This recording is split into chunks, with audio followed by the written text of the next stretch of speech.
Hi, I'm Sally Kirkman from sallykirkman.com, and I'm here with Christina Rodenbeck from oxfordastrologer.com. And we're here to talk to you about the star sign Pisces. Lovely Pisces. Yay, Pisces. Shimmer, shimmer, shimmer, shimmer. Yeah, those two little fishes swimming in opposite directions. Whee, which way shall I go? Last sign of the zodiac. Yeah, I How know. do you feel about that? Last sign of the zodiac. Do you like that? Have you gathered up all the wisdom of the other star signs along the way? I do like being the last sign of the zodiac, actually. I mean, everybody likes their sign most, don't they? I think so. I hope so. I'm very comfortable being Pisces. Thank you very much. I have about 15 million planets in Pisces, though, so it's not just the sun.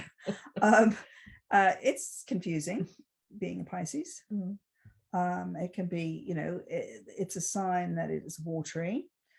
It's the water sign, I think, in some ways. I associate Pisces with the boundless ocean. Yeah, agreed. It's a sign with no boundaries, where the furthest horizon, the deepest ocean, the widest ocean. It can also be very shallow, but we'll get to that. So it would be nice to say that all Pisces are terribly spiritual people and very profound, but that's not true.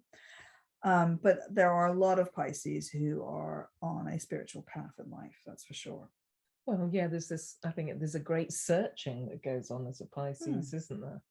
And that's part of the boundless nature ruled by two planets, Jupiter and Neptune, both very big planets. So there's a seeking nature. I often think about Pisces, searching for something, which can be a spiritual path, but they can be searching for something else. It is, I mean, if you think about being thrown into the sea and, where's land, and there's all this vastness and this mystery beneath. I mean, it is a very fascinating star sign, I think, Pisces. It's got these hidden depths to it.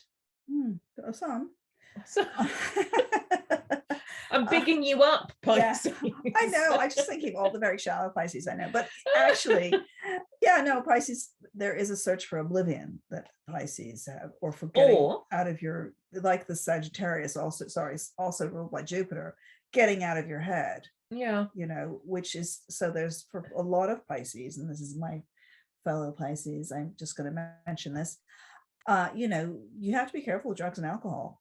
Absolutely. Because the lure is to obliterate yourself with those things. Well, it's an escape, isn't it? You're looking for an escape route. So you're either searching for oblivion or you're searching for bliss or transcendence, but you want something beyond the everyday. Opposite star sign Virgo, very everyday, very often happy with the sort of more the simple things of life. And I don't think Pisces has that, or maybe they do if they find it in Virgo, but they're quite often wanting something more from the everyday.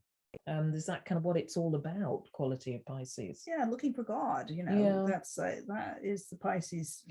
That is really, if you're living your Pisces sun, you have got to go take that spiritual path. You have to take that route. Yeah. Because otherwise you can end up in a very dark place, actually. And Pisces have got are connected to the collective unconscious, so we can dive in there. And you find a lot of filmmakers, there's some certain media moguls who are Pisces, who are working with the dreams of the collective. And if you're conscious about that, you can do that in a very positive way and influence those positively. But if you're maybe unconscious, or if you're not a good person, you can influence things in a very negative way. So it's a very much a sign that's to do with influence, subtle influence. I agree. It's a very subtle sign. It can be very seductive, very persuasive. Yeah. Pisces. And there is this, again, this is this lack of boundaries. There's this, I think often there's an urge to merge. Yes. Wanting union, whether that's with another human being or with God or whatever, there's an urge to merge. But at the same time, Pisces can have no boundaries and take everything on, be so sensitive, take on, the suffering of the world and other people's energies. So, and on a very sort of shallow level, again, there's an interesting mirroring sometimes with Pisces. Not all Pisces, obviously, but I've seen this when, and Geminis do it as well, because they're both dual signs. These are dual signs, which is to take on the other person's stuff. So Single White Female, was she a Pisces or was she a Gemini? Do you know that movie where she takes on somebody else's life? Or there's certain signs that do that, and Pisces is one of them. That you need to figure out who you are. It's about identity, isn't it? Finding your identity, your own person. And I think Pisces can do that. It can be so influenced, again, a word you're using. Oh, I like their life, I'll do what they're doing. Oh, that looks great, I'll follow that, without kind of returning to self. And that's a really important part of Pisces evolution, is the returning to the self. Not all signs have that problem. So Pisces, it's like, once you accept that you have this boundlessness issue or boundaries, something difficulty with boundaries, then that's a relief, because then you can concentrate on what's the center. Who am I in the middle? Who's that central person? Who's the soul? Where is your soul? Yes. And also for me, I think with Pisces, there's I love that Pisces sort of sense of wonder. They have this wonder, and there's often, it is mutable water, so sort of changeable emotions. So there's this kind of softness, gentleness, real feeling nature of Pisces, but they can kind of get lost in that as well. I'm lost in that feeling nature. And I was going somewhere with that. You're just in Pisces land I'm now. in Pisces land, and I was going somewhere with that. And I wandered one way, and then I wandered another, and I don't know where I'm going now. Well, I want to say something about imagination and Pisces. Pisces is the sign of of big imagination, and most Pisces will have a fantastic inner world going on.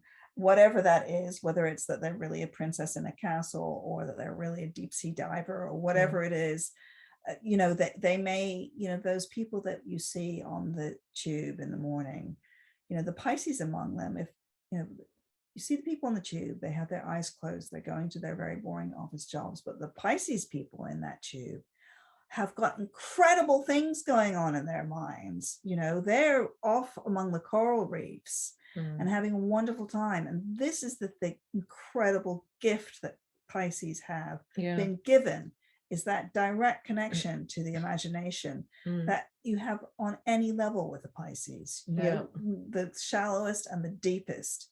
Your imagination is a gift, because you can transcend the tube ride just by dreaming. Or listening to music, or reading is very Pisces, or looking at art. I mean, it's all of that. It's very Pisces, isn't it? Well, a lot of musicians are Piscean. I mean, I do associate music with Pisces. I mean, it's not all musicians are Pisces, obviously, but it gives you that entry into the other worlds. That music is, and the visual arts too. I mean, Neptune in particular is all about images, imagination. But there is, I mean, we're talking about all that. There is a side of Pisces that can be, again, a bit the water sign that's a little bit gullible. Oh, completely. And can get sucked into things, and needs to be really wary of that, getting sucked into the bad crowd, or being scammed or seduced, or rolling in the gutter. I mean, this Pisces does have to be a little bit wary of that. There's or wanting to help everybody, and then ending up with all the people who are a bit of a mess, and then they end up making Pisces lives a mess a little bit too. I mean, Pisces are incredibly, not all Pisces, but in general, as a sign, it's a very generous sign. It's like kind, isn't it? It's kindness. Well, it's also the sign sort of ruled by Jupiter. It has quite a lot in common with Sagittarius in that way. It's very hospitable. It's very kind. It wants to help people and bring them in. It's because it's a water sign. It's emotionally, whereas Sagittarius is throwing a giant party.